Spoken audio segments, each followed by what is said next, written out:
자, 안녕하십니까. 이 시간에는 남북국 시대에 대한 이야기를 간단히 해보도록 하겠습니다. 6세기 말 7세기경 동아시아 정세 먼저 보지요. 6세기 중반 무렵에 신라가 한강역을 완전히 차지하지요. 신라가 한강역 차지한 때 신라는 누구였습니까? 그렇죠. 진흥왕이었죠. 신라가 한강역을 차지하자 고구려 백제는 신라를 자주 공격을 합니다. 그래서 삼국에서 신라는 예계적으로 고립이 되지요. 그래서 신라는 수나라의 도움을 요청합니다.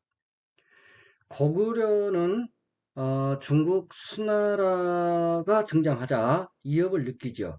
그래서 고구려는 돌궐과 손을 잡습니다.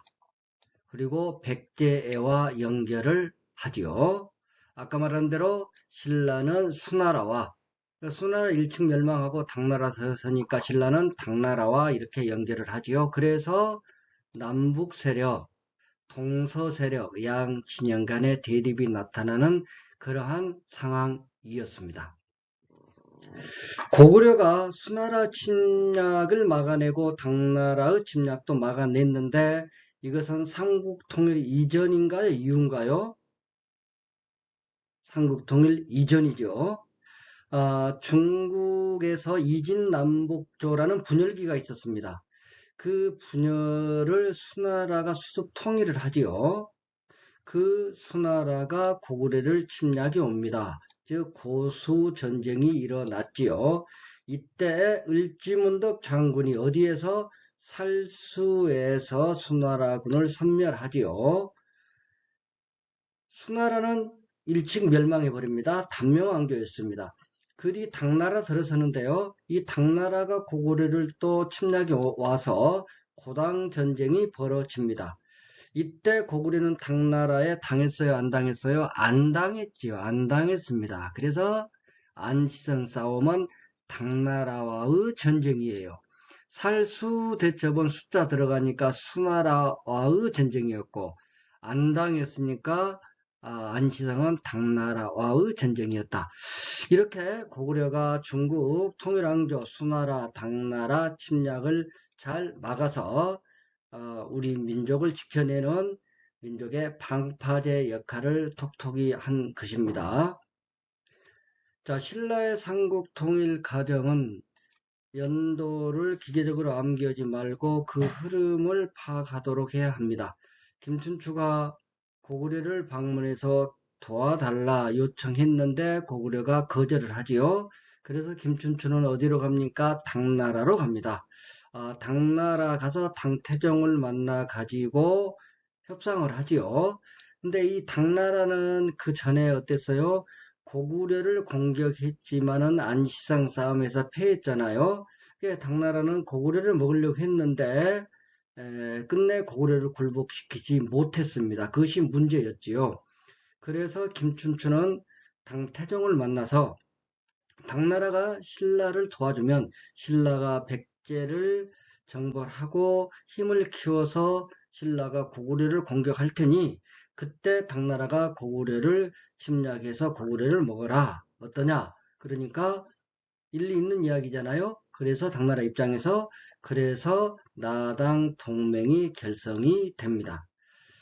이 나당 동맹 연합군에 의해서 결국 백제도 멸망하고 고구려도 멸망을 합니다. 그런데 이 당나라가 한반도 전체를 지배하려고 해요. 그래서 신라는 당나라와 전쟁을 치르게 됩니다. 그게 바로 의정부 일대의 매소성 전투고 금강하구의 기벌포 전투였습니다.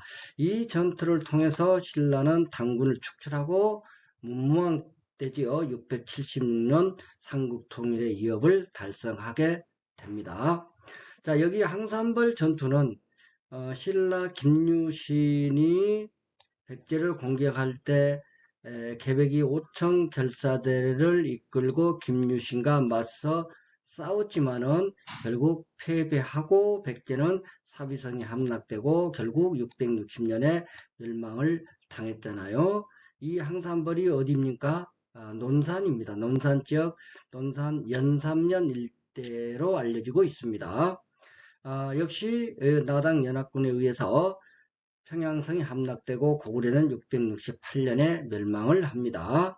자, 삼국 통일 과정을 살펴봤어요. 신라의 삼국 통일에 의아한 게는 보는 시각에 따라 다르겠는데요. 어찌됐든 우리 민족 최초 통일이다 라고 주장하는 사람들도 있는데, 또 혹자는 그 당시에 우리 민족의 그 개념이 형성이 되었느냐, 아니다 이렇게 말하는 사람들이 있기는 합니다.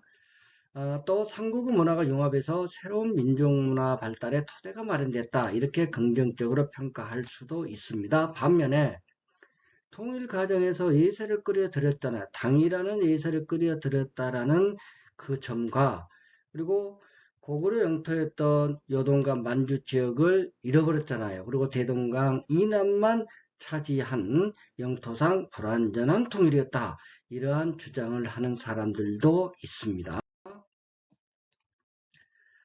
자, 남북국 시대 전개에서 계속 이어갑니다. 발해입니다. 발해는 대조용이 건국을 합니다. 천문령 전투에서 당군을 물리치고 지린성 동모산 근처에서 698년 건국을 합니다. 발해의 주민은 고구려 유민과 말갈인으로 구성이 되었고요. 발해는 일본에 보낸 애교 문서에 고려 또는 고구려라고 표기를 했고요. 또 고려 국왕이다 이렇게 표현을 했습니다. 이런 걸로 봐서 발해는 고구려 계승 의식이 분명했다 이렇게 볼 수 있겠습니다. 자, 남북국의 발전과 변화입니다. 무열왕은 김춘추지요. 진골 출신으로는 처음으로 왕이 된 사람입니다. 무열왕이 백제 멸망시키죠. 그러나 무열왕은 죽고 그 아들 문무왕이 고구려 멸망시키고 나당 전쟁 치르고 삼국 통일을 달성하게 됩니다. 직후 신문왕은 진골 귀족 세력을 숙청하고 국학을 설치하고 통치제도 정비하는데요.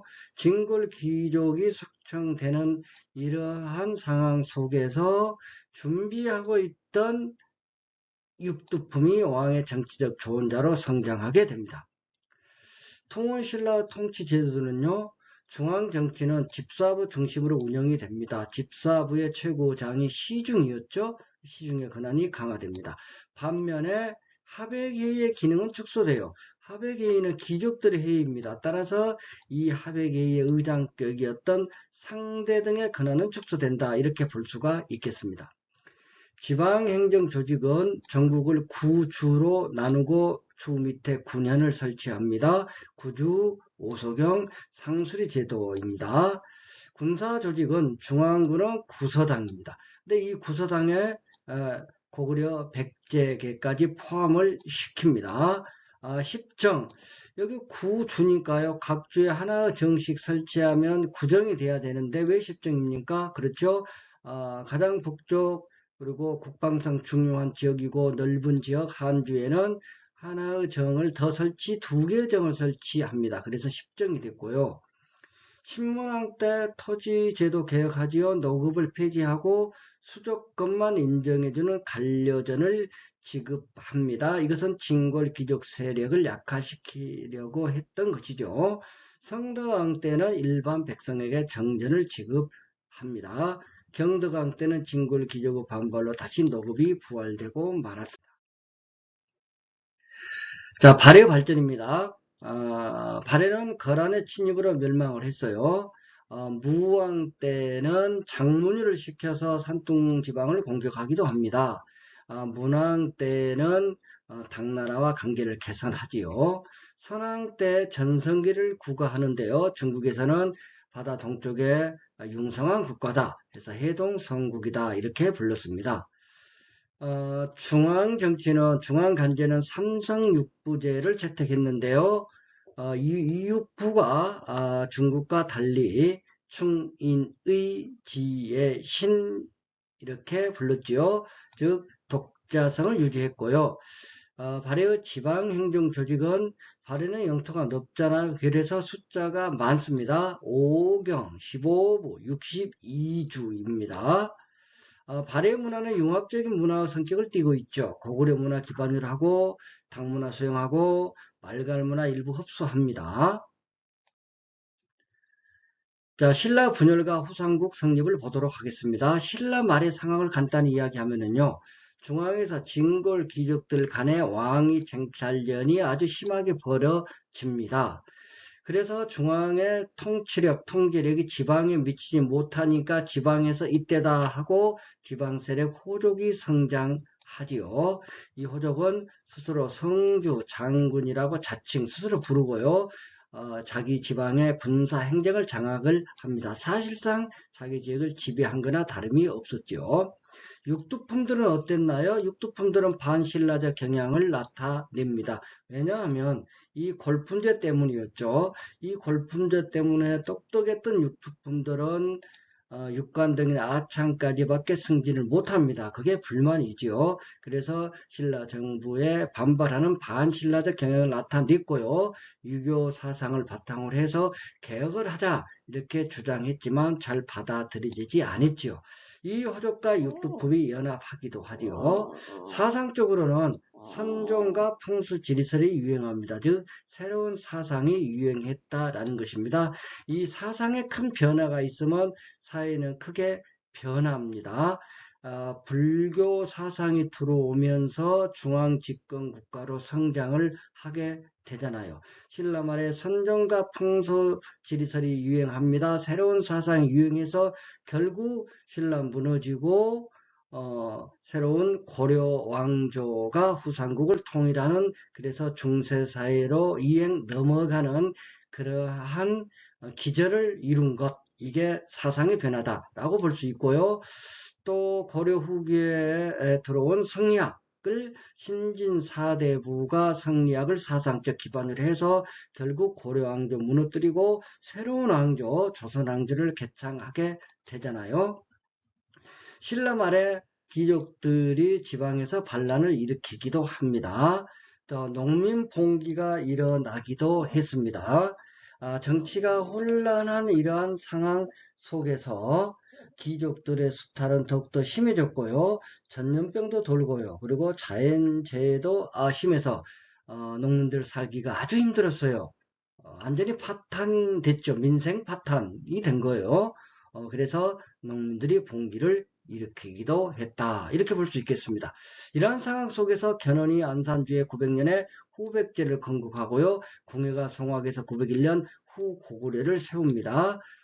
그런데 이 궁예를 축출하고 몰아내고 왕건을 추대하죠. 그래서 고려가 918년에 건국이 되고요. 후백제 세운 견훤은 왕건에게 투항을 하고 신라 마지막 왕 경순왕도 왕건에게 항복을 하죠. 끝까지 버티던 신검의 후백제군을 격파해서 고려가 후삼국을 통일하니 이때가 936년이었다. 이렇게 볼 수가 있겠습니다.